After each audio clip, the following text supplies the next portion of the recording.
vector of a wider Balkan conflict, but history could even repeat itself. The First World War began in neighboring Bosnia-Herzegovina. World War II also a region. And later, when unbridled patriotism once more sparked ethnic fears and hatreds, Europe found itself at war again. Such bitter memories, combined with Serbia's refusal in Paris to make peace in Kosovo and a new campaign of terror, are what prompted NATO to act. If we and our allies were to allow this war to continue with no response, President Milosevic would read our hesitation as a license to kill.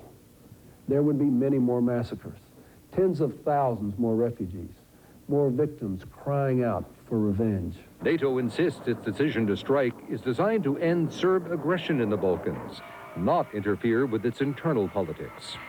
I like to emphasize that we have no quarrel with the people of Yugoslavia. Our action is directed against the repressive policies of the Yugoslav government, which is refusing to respect civilized norms of behavior in this Europe at the end of the 20th century. U.S. Secretary of State Madeleine Albright places the blame solely on the Yugoslav president. She dismisses any argument that NATO has no right to intervene in a sovereign state's domestic affairs. It all started with his attacks on Slovenia. We all know his record in Croatia and Bosnia. He has no regard for international borders, and I think that his pleading that he is a sovereign country is very much like the child who killed his parents and pleaded that he was an orphan. The fear of war spreading beyond Kosovo is what drives the Allies. Neighboring Macedonia seems at greatest risk. It's home to both Serb and ethnic Albanian minorities and thousands of Kosovo refugees. It is also a base for more than 10,000 NATO troops, making them possible targets for Serb revenge. Albright, a refugee herself during World War II, again makes the case for action. We have an opportunity to learn from the mistakes that our predecessors made, the slowness of responding, of not dealing with wars or problems when they were small, and coming in, I think, you know, I am somebody who was liberated by Americans, but I think that if things had been done earlier, not so many lives would have been lost. The demoralized and underfunded military is in no real position to back up rhetoric with force, even though it does feel bound to support its traditional Serbian allies. Russia is also feeling increasingly isolated. Only 2 weeks ago, 3 of its former Warsaw Pact allies actually joined NATO. And a former Russian republic, Azerbaijan, seized 6 Russian fighter jets on its territory, believing they were bound for Yugoslavia. Is now being described as a battle against genocide. But the continued brutality and repression of the Serb forces further underscores the need for NATO to persevere. I strongly support Secretary General Solana's decision yesterday to move to a new phase in our planned air campaign, with a broader range of targets, including air defenses, military and security targets, and forces in the field. These pictures show the situation inside Kosovo itself. The NATO airstrikes are causing widespread damage here, but it's the Yugoslav forces who still seem to be inflicting the most pain. 50,000 ethnic Albanians have fled their homes in the past few days alone. The reports of massacres by Serb troops are widespread. Whether we like it or not, we have to recognize that we are on the brink of a major humanitarian disaster in Kosovo, the likes of which have not been seen in Europe since the closing stages of World War II. Britain's stake in the NATO campaign has now more than doubled. 4 more Harrier jets left their base at RAF Wittering in Cambridgeshire this afternoon to join 8 already in Italy. Their missions were being planned even before they touched down at their new base. 8 RAF Tornado GR1s are also being sent to bolster NATO's air power. Returned safely from a bombing mission to RAF Fairford in Gloucestershire. The first plane touches down at Europe's longest military runway, its braking parachute strewn out behind. For many of the crews, combat is a new experience, firing air-launched cruise missiles at targets throughout Serbia. You can feel when the weapon is released from the aircraft. And anytime you fly an airplane, it's inherently dangerous.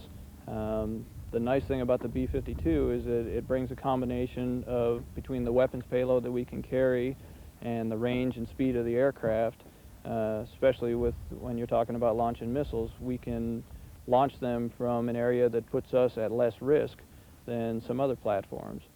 The planes had been in the air a little under 9 hours, beginning the mission for the first time in darkness. Ground crews who've travelled with the bombers from their base in Louisiana, working round the clock to keep the B-52s fueled and armed. We bring enough assets with us, supplies, to pretty much fix any difficulty we have on the aircraft, and we have all the maintenance personnel pretty much we need to complete that tasking. And tonight, another mission is in progress. A flight of B-52s loaded with cruise missiles soared into the night sky before heading east towards the Balkans. The US Air Force has been given approval to bring even more B-52s here, supplementing the 9 already in place. It signals in Italy and heading purposefully towards Serbia. A demonstration, if one were needed, that NATO is undeterred by its first loss of an aircraft and unimpressed by Serb defiance. Here, the government announced it was sending extra aircraft, turning up the military pressure as well as the rhetoric. These additional aircraft and the wider action we are now planning will hit heavily at Milosevic's ability to pursue his murderous campaign in Kosovo. I don't use the term murderous lightly. We are confronting a regime which is intent on genocide. The RAF is sending 13 more planes, including 8 Tornado GR1s from their base in Germany, part of NATO's effort to stop what it calls the humanitarian disaster in Kosovo. Whether we like it or not, we have to recognize that we are on the brink of a major humanitarian disaster in Kosovo, the likes of which have not been seen in Europe since the closing stages of World War II. It's estimated more than 500,000 ethnic Albanians have been displaced, a quarter of Kosovo's entire population. For the thousands streaming across the border into Montenegro, NATO's promise of more robust action may have come too late. George Robertson will tomorrow visit the RAF pilots who may now be asked to fly even riskier missions, low-level attacks on mobile and well-armed Serb units. Kevin Dunn, ITN at the Ministry of Defence. 9 of the extra British planes deployed to the NATO action will arrive in Italy shortly. Another 4 Harriers ordered there touched down earlier this evening. They'll join No. 1 Squadron near Bari, from where ITN's Tom Bradby reports. Events in Kosovo have forced Britain's hand. This afternoon, these 4 Harriers were on their way to join the 9 already in place in southern Italy. Here, air-to-air refuelling en route. The pilots had been on standby. Today they were in transit. Tomorrow they could be in combat. Their arrival here gives the detachment commander a little more flexibility. The strike force could now be flying sorties day and night. These men arrive here not knowing how long this is going to go on or exactly what missions they'll have to fly. But phase 2 of this campaign may well include low-level flying, perhaps even during daylight hours, and that carries greater risks. It's not clear if the new pilots have flown in combat before. Certainly for those already here, the last few days have been a baptism of fire. They admitted privately today it was sobering to see the first plane go down, but they said it was hugely encouraging that the pilot had been so efficiently and quickly rescued. We don't underestimate the threat, it merely underlines the threat. We don't know actually how the aircraft came down at this stage, but it's actually very reassuring that the pilot was got out safely very quickly, so that's been very reassuring to our people. It wasn't just Harriers that came in today. The Hercules transport plane brought in more equipment. But other than that, it's been a quiet weekend. The last mission was on Friday night, and that's not good for the pilots. They said today, too much waiting around means too much time to think. Tom Bradby, ITN, Southern Italy. In the mountains, Serb soldiers emerged from cover along the Kosovo border. Their positions now being strengthened and reinforced each day. They've also brought forward more armour to within a few score metres of the frontier. Hidden in the trees covering the border crossing, another Serb tank. On the road from Pristina below, movement is mostly arriving Serb military. These are Serb sappers checking minefields laid along the border within the last few days. One exploded during the night. Against the Geneva Convention, the minefields are unmarked and appear to cover the length of the border here with Macedonia. The positions that we've seen the Serbs take up today would seem to be of a defensive nature. That in itself suggests that they are prepared to resist any NATO advance. And every once in a while, a little convoy of civilians travelling the well-worn trail of misery. A quarter of Kosovo's Albanian population has been displaced, the numbers increasing daily. Many have crossed the mountains into Albania. Whatever they bring with them is outweighed by everlasting fear. It'll take some time before they realise they are the lucky ones who've escaped what now seems to be a programme of removal and sometimes extermination. And the young men and husbands are mostly missing. NATO's border patrols seem more frequent now, but it's not the Serbs who are coming, it's the people this operation was mounted to protect. Colin Baker, ITN, on the Macedonia-Kosovo border. Launch a rocket grenade. Moments later, a dramatic shootout with police on a busy city centre street, all captured on amateur video. No one was hurt, but several bullets hit the embassy. A further 4 aircraft, and we know, as you were saying, that they've already arrived. In addition, there's 2 TriStar tankers out there, a third on its way, which took those aircraft out.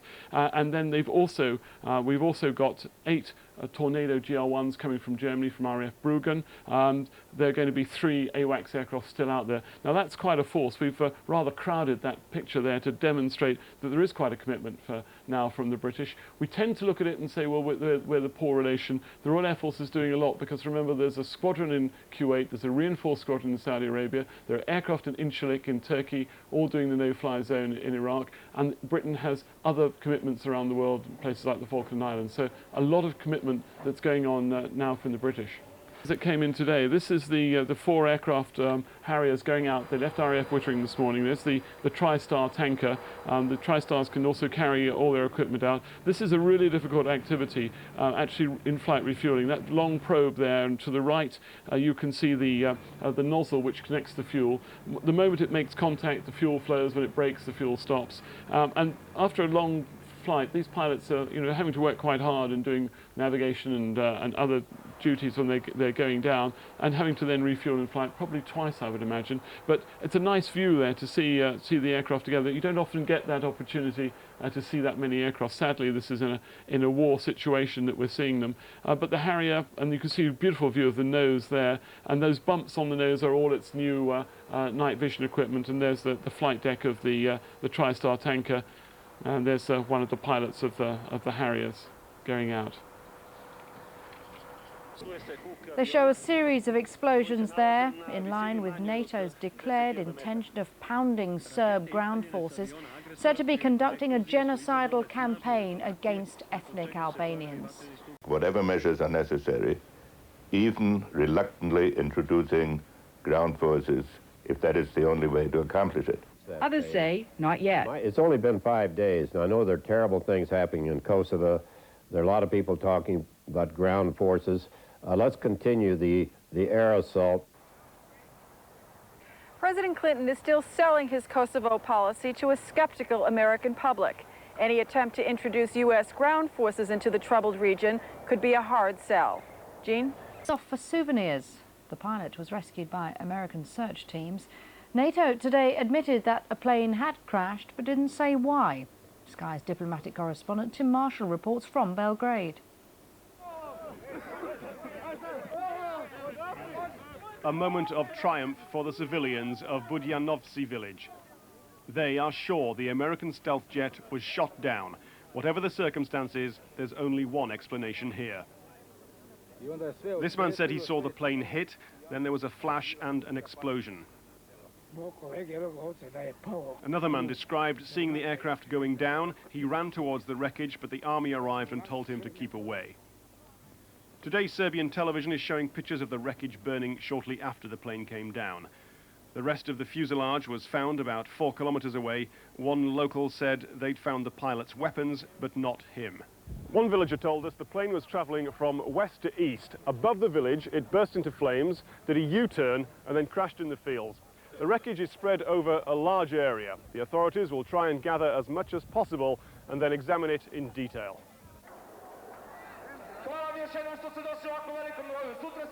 In Belgrade, there was an anti-war demonstration with up to 10,000 people attending. The population, pro or anti the Yugoslav government, is deeply angry about the bombing. The vast majority blame President Clinton. Back out in the countryside, villagers were tearing strips off the plane as souvenirs. Its black, plastic-like material and lightweight, honeycombed interior fascinating them. A boy too young to understand irony stood on the wing of this broken symbol of American power, wearing a Chicago Bears hat. His mother tried to persuade him to give the three-fingered Serbian victory salute. Tim Marshall, Sky News, Bujanovci, Yugoslavia. Related to a new level of violence. Jill Doherty is in the Russian capital. There were about 1,000 anti-NATO protesters outside the U.S. Embassy, a smaller crowd than usual. Suddenly, a white car drove up. I just happened to be looking at this white car standing here when a man in camouflage gets out, and I said, look, he's going to start firing. The man in camouflage clothing raised a rocket-propelled grenade launcher to fire at the embassy. Police say the launcher apparently malfunctioned. Witnesses say the man grabbed another launcher. Police opened fire with pistols. The man jumped into the car and fired back with an automatic weapon. 7 or 8 bullets hit the embassy. U.S. officials said no one was hurt. The car sped away. Police recovered 2 grenade launchers left behind by the shooter.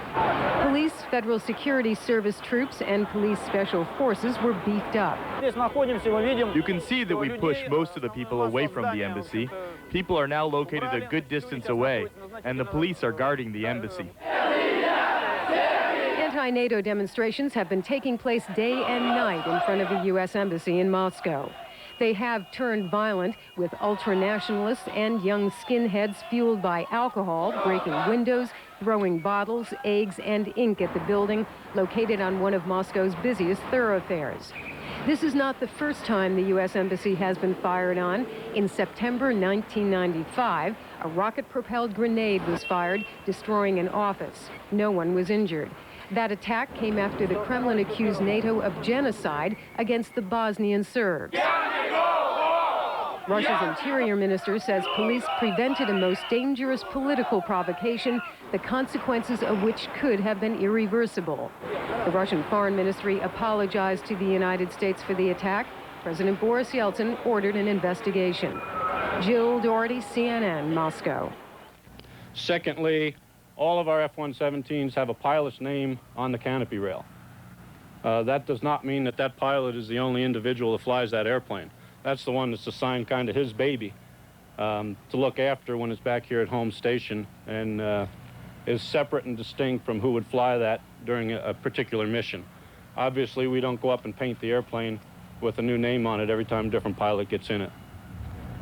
General, Channel 9, El Paso. Were the search and rescue personnel who carried out the rescue, were any of them from Holloman? As you might recall, our search and rescue forces have departed Holloman. We don't have any more assigned to Holloman. At this time, I do not have the names or the particular unit that accomplished the rescue.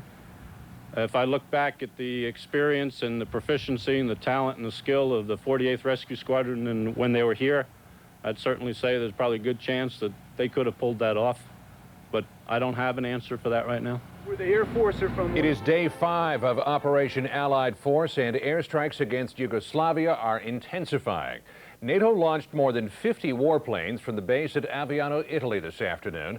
They are going after Serb forces who are carrying out what one NATO official calls genocide against Kosovo Albanians. The pilot of a downed U.S. warplane is returned safely to Allied territory with only cuts and bruises. And as all this is happening, 3 Russian politicians, including a former prime minister, have arrived in Belgrade on what they say is a peace mission. On the ground in Kosovo, Serbian troops are reported to be routing ethnic Albanians from villages and now cities, sending a flood of refugees across the borders into neighboring Albania, Montenegro, and Macedonia. The NATO bombing was intended to prevent a humanitarian catastrophe, but as Alan Pizzi reports, it may have, at least for the time being, worsened it.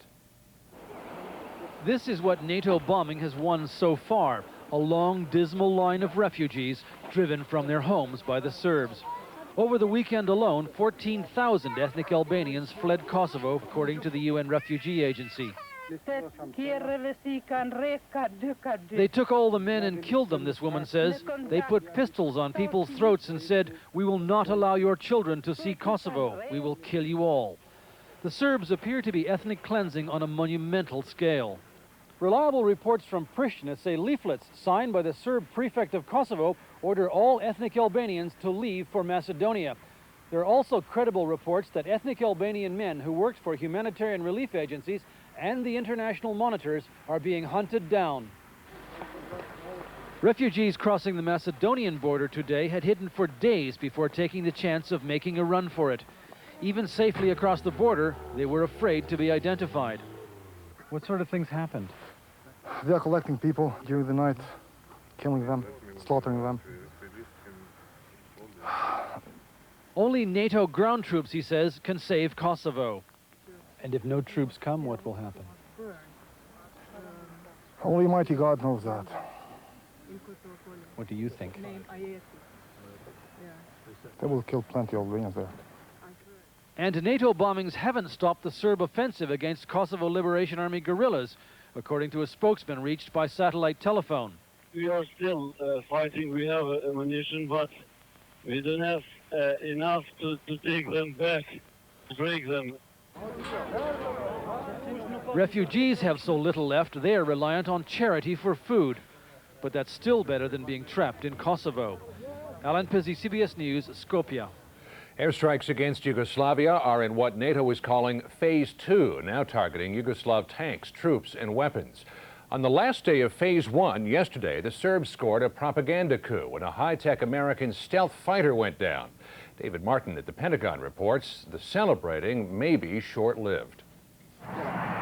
F-117 stealth fighters took off again from Italy this evening as NATO launched a fifth night of strikes which NATO officials vowed would do serious damage to the Serb army. We are increasingly switching our attention to the military thugs who are causing such misery and suffering directly at Milosevic's orders.